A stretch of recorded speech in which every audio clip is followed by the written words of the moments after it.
Hello hi नमस्कार जय जगन्नाथ मु जानकी स्वागत करुछि मोर आउ गोटे नुआ कहानी को मो बहुत ही भल अच्छी आशा करुछि आपण माने मध्य बहुत ही भल थिबे।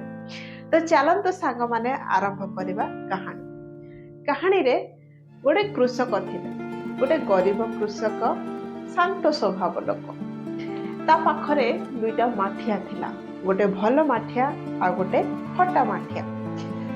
फटा भल माठियाटे सब बेले अहंकार करुथिला कि मु भल। फटा माठिया सब बेले मन दुख करुथिला। माठिया को सब बेले नहीं कि कृषक नदी रु पानी आनुथिला। पानी आनिला बेलको फटा माठियार पानी सब बेले तळे पड़ी जाउथिला काहेकि ना सेटा फाटी जाइथिला ना। तो घर को आसिला परे सब बेले अहंकारी भल माठियाटे कहूथिला जे फटा माठिया देख मो देहरे केते पानी अछि तो देहरे किछि भी नहीं मु सब बेले मालिकर काम रे आसुछि तू किंतु किछि काम रे आसुनु आउ मते मालिक भल पांती आ तते अलगा रखती। तो ए कथा सुनि कि फटा माठियार मन बहुत दुख हैला। तो दिने फटा माठियाटे मालिक को पचारिला कृषक को पचारिला कि आ मालिक मु तुमरो किछि काम रे आसी पारुनी मते क्षमा करदब कहीं ना मते सब बेले नदी की नहीं तमे पानी आनिला बेलू सब पानी तले पड़ जाउछि आ घर को आसिला बेलू बुंदाए भी पानी रखनी मते क्षमा करदब मु तुमर कौन से काम रे आसी पारुनी। तो ए कथा सुनी कि कृषक कहले अरे तू मन दुख काहे करछु आ काली मु तते देखै देबी तू कौन करछु आ कौन करनो।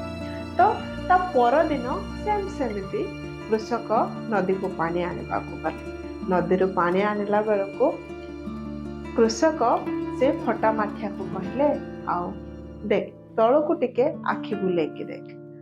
तो फटा माठिया तळ को टिके अनै के देखला आ आश्चर्य हे गला।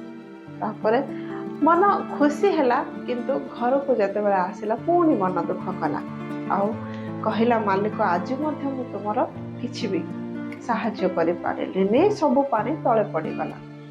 तो सेते बेले कृषक फटा माठिया को आउसी दे कहले अरे तू सिना भाबुजु तू किछि करि पारेनु किंतु तू जो रास्ता रे आसीछु टिके देखिछु से गछ से रास्ता रे गछ हे फूल केते सुंदर भाबरे फुटिछि सब तोरी पाए।